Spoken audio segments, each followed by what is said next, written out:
You all will be shocked after listening the reality of industrialized countries.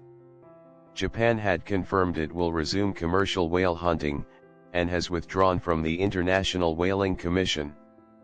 Tokyo said it plans to kill despite a worldwide ban.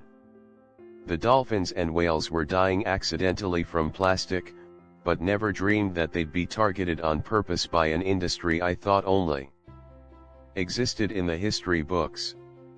There's been an international whaling ban since 1986.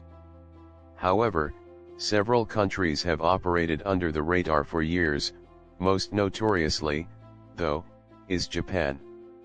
There is one place in the south of Japan called Taiji, where each year over 700 dolphins and small whales are herded into a cove for slaughter.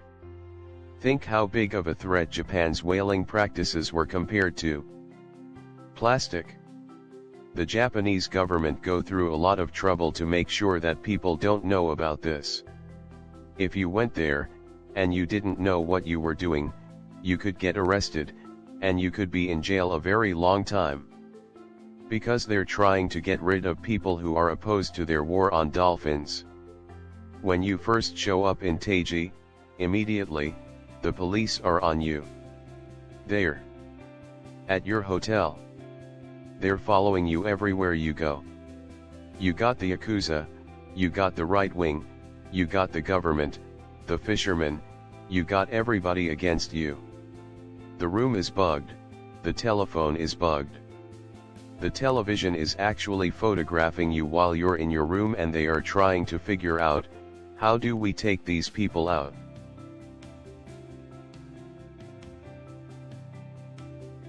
Pretty quickly, boats start heading out to sea.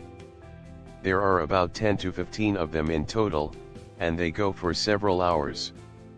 When they return in formation and are billowing black smoke from their exhaust pipes, and banging on poles in the water to try and scare a huge pod of dolphins closer to land, and then maneuver them into a cave.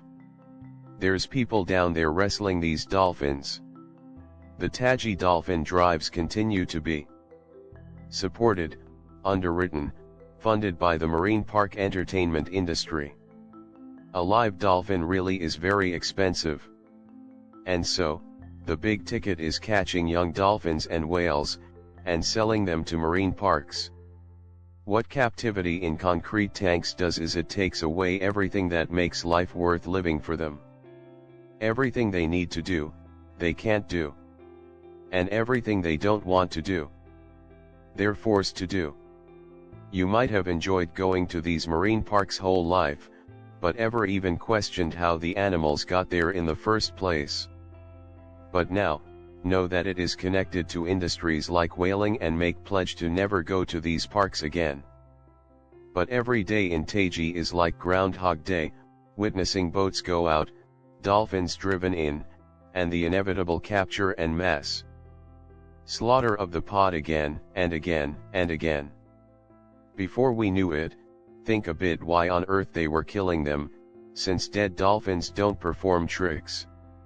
From 2000 to 2015, for every one dolphin captured, at least 12 more were killed.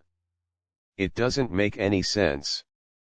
So, if the annual Taiji dolphin drive is fueled by the captivity industry, it begs the question, why kill the dolphins that aren't selected for captivity?